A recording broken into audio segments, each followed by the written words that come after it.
Ini semua saya omong karena dia mengatakan terus anaknya sopo, anak SBY, anaknya Cak Nun sopo. Loh enggak. Keraton Mandar, Keraton Ternate, keraton banyak sekali di Sunda juga. Mereka sudah memberi contoh demokrasi di mana raja berikutnya tidak harus anak raja yang sekarang.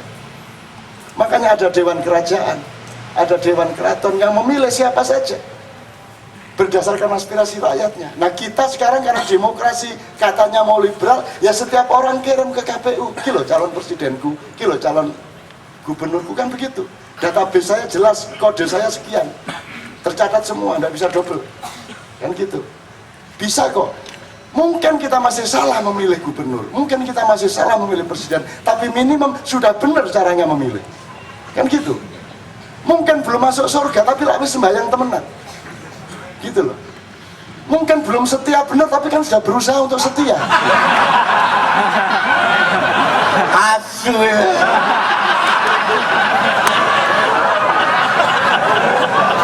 Salah enggak ya pinternya enggak. Jadi Ustadz Nur Somad punya wacana yang jelas mengenai demokrasi yang seperti itu. Terus yang soal Jawa tadi, saya orang Jawa dan karena saya Jawa Islam Jombang, maka saya kurang mengenal Jawa. Itulah yang bahkan saya sangat dekat sama dia karena dia dalang. Saya sangat butuh dalang dalam hidup saya. Saya kenal Pak Denuri karena dia mengajari saya nonton wayang. Nah, ini sengaja menurunkan kalau ini. Tak kasih tahu, jangan bilang-bilang ya. Ini jangan bilang-bilang. Kalau ada pers ini mohon maaf, ini tertutup. Ini enggak, ini guyonan. Cak Nun itu sering bilang, jangan-jangan Nabi Muhammad itu orang Jawa. Jangan-jangan, kenapa kalau orang Arab kok rambutnya ikal? Mana ada orang Arab waktu itu ikal? Ini Cak Nun, tapi jangan bilang-bilang. Kenapa kalau dia berjalan kok selalu tunduk ibarat orang turun dari lereng gunung? Nggak ada orang Arab kayak gitu. Mbok Matigo kan kata orang Madura itu, kalau orang Arab kan gini kan. Banyak hal, tapi ini guyonan spiritual. Kenapa kok nggak boleh digambar? Kenapa kok diputus dari babnya, garisnya dan lain sebagainya, seolah-olah digelapkan. Dan yang terakhir, kalau orang Arab, mana ada orang Arab itu bertapa? Nggak tahu kalau Anies. Ini guyonan, tapi ini antara kita. Itu aja. Iki Jokon tak kandani aja ya. Tapi gak usah kok gaya bahannya jekan aja ya. Dia jauh-jauh imigrasi dari Yaman ke Padi. Itu tujuannya adalah untuk tirakat di kuburan. Jadi dia 6,5 tahun tiap malam tidur di kuburan. Ini Mas Anies ini, Piro. Orang 6,5 tahun toh. 6,5 tahun dan saya dipesen sama teman saya, Nun, engko nek Anies wis dadi wali kondo aku ya.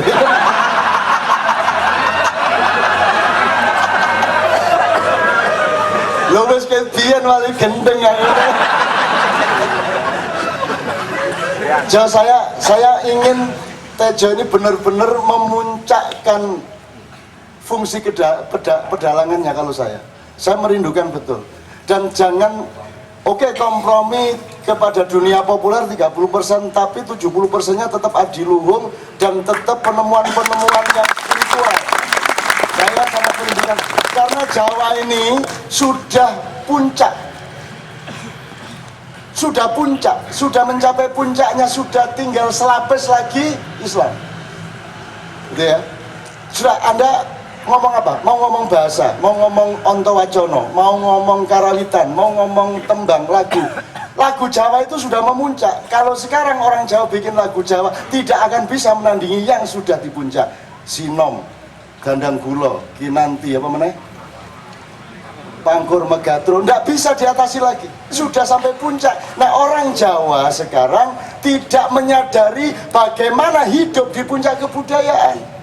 Karena mereka tidak menyadari puncaknya itu, maka mereka sekarang tidak mengerti dirinya, sehingga mereka turun merosot jauh sekali. Dan yang bisa menaikkan kembali adalah dalang-dalang macam dia ini. Artinya suatu hari KC isinya wayangan, adiluhung, 70% adilum, 30% guyonan, tidak ada masalah. Tapi benar-benar menunjukkan ini loh, orang Jawa bisa menemukan ini. Orang Barat mau membalik kita, seolah-olah Timur berasal dari Barat, padahal jelas Timur baru Barat, Barat berasal dari Timur, kan begitu. Gini ono konco-konco Barat rasa kondo-kondo. Tapi itu jelas, itu Jawa. Saya bukan, yang saya maksud Jawa bukan Jawa sekarang. Terus Anda Betawi, saya Jawa, enggak. Oh, campur gak karu-karuan. Jawa yang saya maksud sama dengan Sunda. Ini si Dadang kan marah ini kalau saya ngomong begini, mana Dadang. Semua itu Sunda, iya enggak. Kamu menyebut itu Sunda, saya menyebut itu Jawa, yang dimaksud sama gitu loh. Dan tenang aja, kita kompak kita Dadang. Kita sama-sama anti Tuhan. Insya Allah ya. Insya Allah kalau Tuhan ada dia masih bingung, masih ada kata kalau gitu. Kalau saya kan sudah pasti. Oke, jadi kira-kira seperti itu. Saya mohon dengan sangat sekarang kita dengarkan Ustadz Nur Somad. Ada beberapa hal yang harus kita legitimasi, tapi saya ulangi. Saya tidak ya. Nambahin. Mungkin nambahin satu. Yang saya heran itu sebagai orang Jawa, maksudnya Jawa, bukan Jawa ini, Jawa Nusantara maksud saya. Kenapa kalau yang disebut menghina Tuhan itu, kok kalau menginjak-injak Al-Quran atau menjelek-jelekan nama Allah gitu, itu kesalahannya di mana? Padahal menurut saya dari pedalangan, menghina Tuhan itu sangat gampang. Begitu besok kita khawatir mau makan apa, pada saat itu kalian sudah menghina Tuhan. Itu aja. Jadi kamu nggak tanya, jawabannya sudah bagus banget ya. Dan ini kesadaran salik yang sangat tinggi. Cuman orangnya belum menyadari aja. Jadi kelakuannya masih kelakuan. Jadi memang begitu. Jadi sekarang kita kan ngertinya yang bisa dilihat dengan mata. Kamu mati terhadap virus, kamu mati terhadap bakteri dan kuman, kamu mati terhadap jidokmu sendiri. Kalau pedomanmu adalah apa yang bisa dilihat dengan mata. Wong matamu gak iso ndelok matamu dhewe. Ya toh? Iso ta matamu ndelok matamu dhewe sing ndelok cermine. Gitu loh. Jadi sekarang ini kan yang disebut menginjak Quran, menghina itu kan yang diinjak bukan Quran kok. Mushaf kok. Quran itu rohaniyah, dia kata-kata ditulis dengan tinta dan kertas, yang diinjak kertas dan tintanya. Meskipun secara budaya sebaiknya tidak dilakukan, tapi itu urusan budaya. Kalau mau menghina Tuhan, tiap hari kita menghina Tuhan. Tiap hari Tuhan nggak kita libatkan dalam banyak hal dalam hidup kita, kan Tuhan nggak kita libatkan. Emang ada di DPR itu melibatkan peran Tuhan gitu ya? Enggak ada. Tuhan tuh tiap hari kita hina. Maka saya, buku sebentar lagi terbit ini di Kompas buku saya yang lama, dan Tuhan pun berpuasa. Dan Tuhan pun berpuasa. Jadi nek Gusti Allah gak poso mau diar gue. Selamat Gusti Allah poso, sabar gitu, sampai kita yang gak sabar. Udah kayak gini kok gak ditempeleng-tempeleng gitu loh. Nek Gusti Allah ya aku tak tunyo ada. Tak pelototi ususnya, gatel kabeh. Untung Allah maha sabur, maha sabar, maha berpuasa, dan dia sangat sabar menunda hukumannya. Itu pun dia siap dengan ampunannya. Jafat mengatakan ada dosa, disiapkan ampunan. Wahai hambaku, datanglah kepadaku, bawa dosamu setinggi gunung apapun, masih lebih tinggi dan besar ampunanku kepadamu. Loh kurang bi, ayo nggak dosa sing akeh. Itu seneng ini.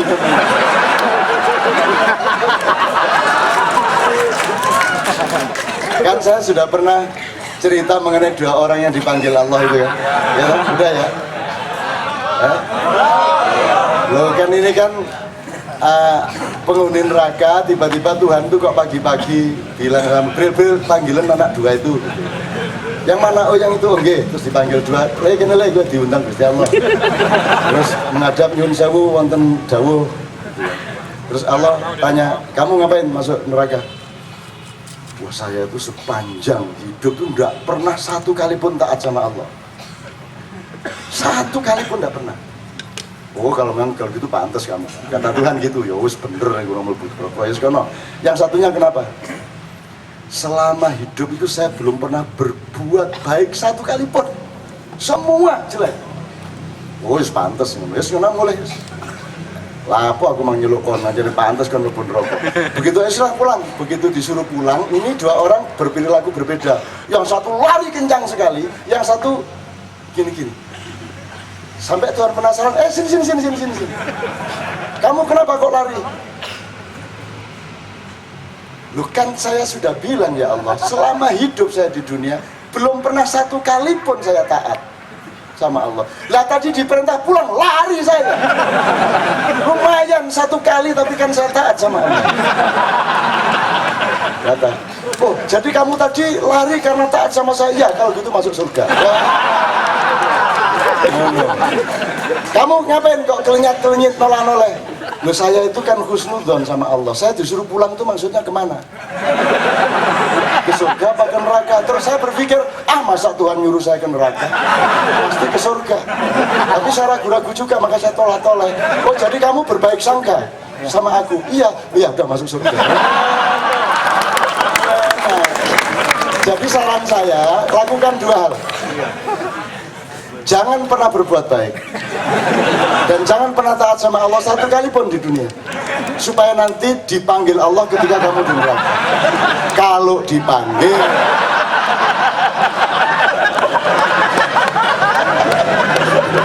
kalau tidak ya mangapa kan ya.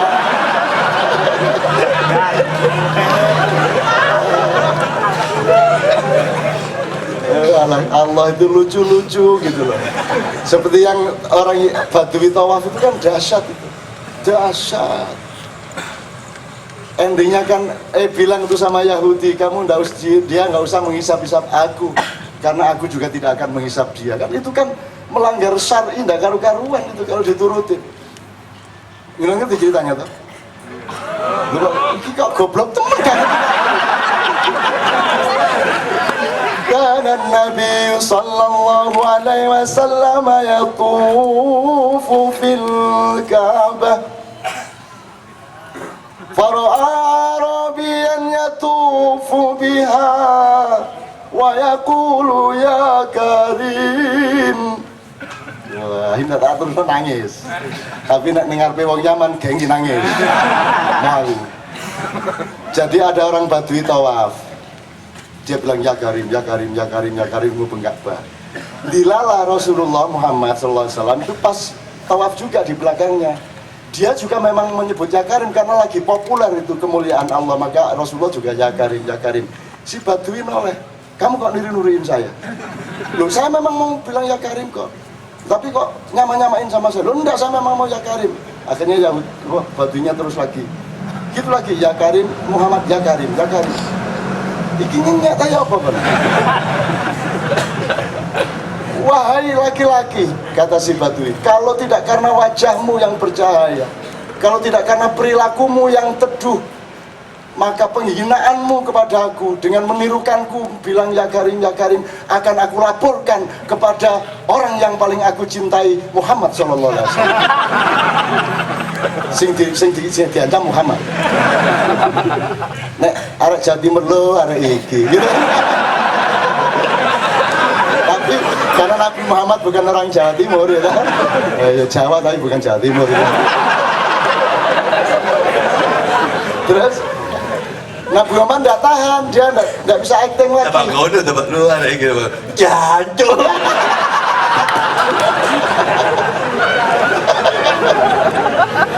Rasulullah nggak tahan, saking senengnya ngeliat Badui mencintai dia. Dia terus kehilangan acting. Loh, kamu belum tahu Muhammad? Loh, saya ini datang dari gunung ke Mekah cari Muhammad karena saya beriman kepada dia dan saya sangat cinta dan kagum sama kelakuan dan kelembutannya. Tapi saya cari kemana-mana saya belum ketemu. Akhirnya sudahlah saya bertahap di sini aja sambil mengingat-ingat dia dan menyebut ya Karim, ya Karim. Terus Rasulullah mengatakan, aku ini Nabi. Wah, akhirnya terus drama remaja toh. Terus gini-gini.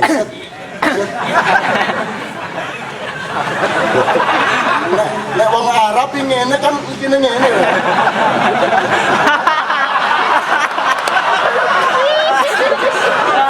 Lho nek ngene lah.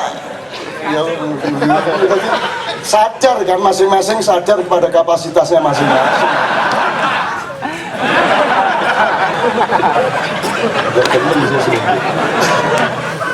Tiba-tiba Jibril datang.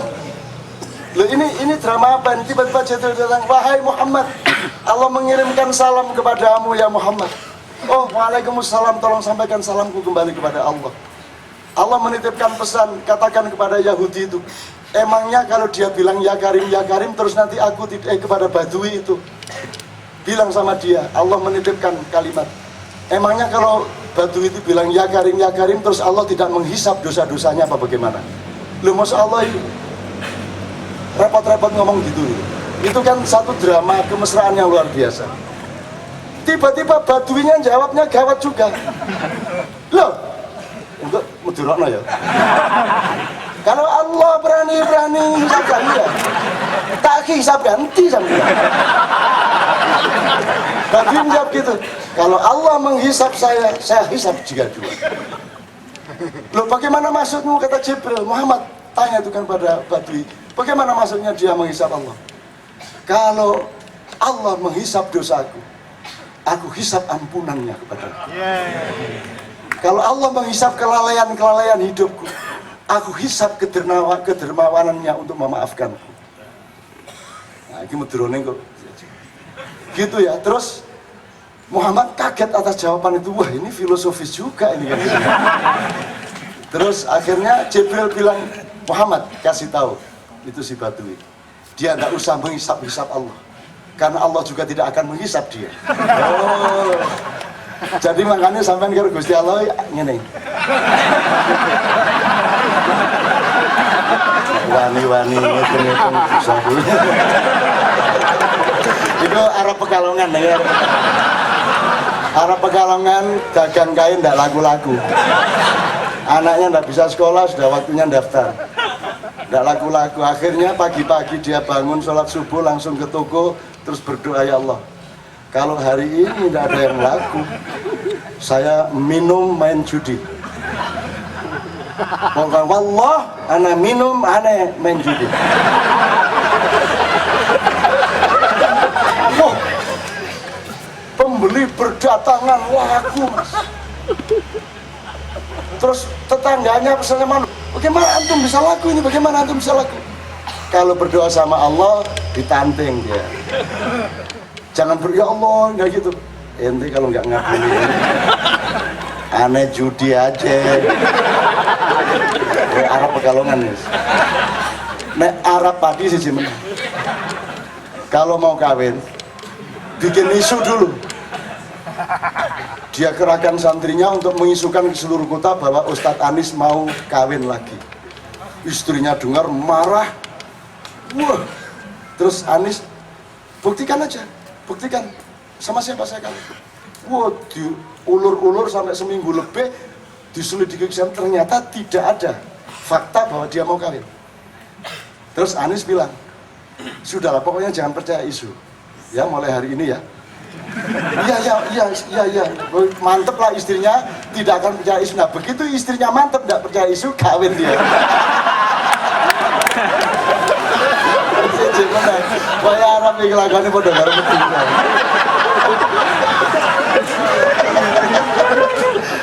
Aduh lah kok guyon toh kira. Allah, tapi Anda bahagia ya. Sama ini bukan supaya Anda kurang ajar sama Allah, tapi supaya Anda dekat sama Allah, supaya Anda menyatu hati, nyawiji ajur-ajur dengan Allah. Ya jangan ranyak-ranyak banget. Orang Madura aja bilang, ya Allah sampai sore mau maghrib gak dapat ikan saya. Kan gitu. Ya Allah katanya Rahman Rahim sampean. Kalau saya dapat ikan sampai maghrib gak dapat satu ikan, bagaimana ya Allah? Mana Rahman Rahimmu mana ya Allah? Karena aku tiap hari baca Bismillahirrahmanirrahim, mana buktinya ya Allah? Nah Allah kan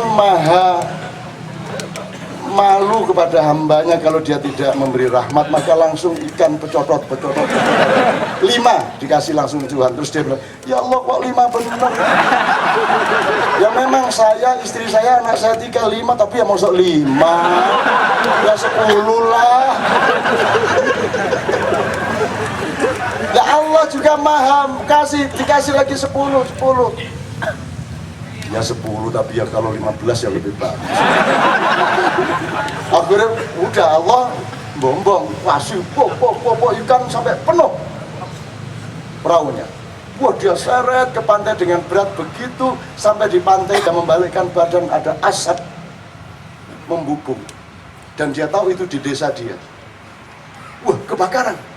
Wah, lari dia, ikannya ditinggal. Sampai tengah jalan, ketemu temannya, Pak, rumah sampean yang kebakar itu. Dia bukan lari ke rumahnya, malah gini sama Allah, ya Allah, maksudnya bagaimana?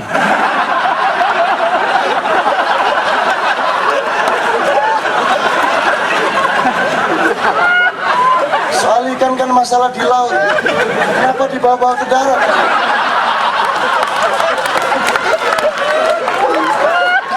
Oke teman-teman sekalian, sekarang kita khusyuk dengan Ustaz Nur Somad.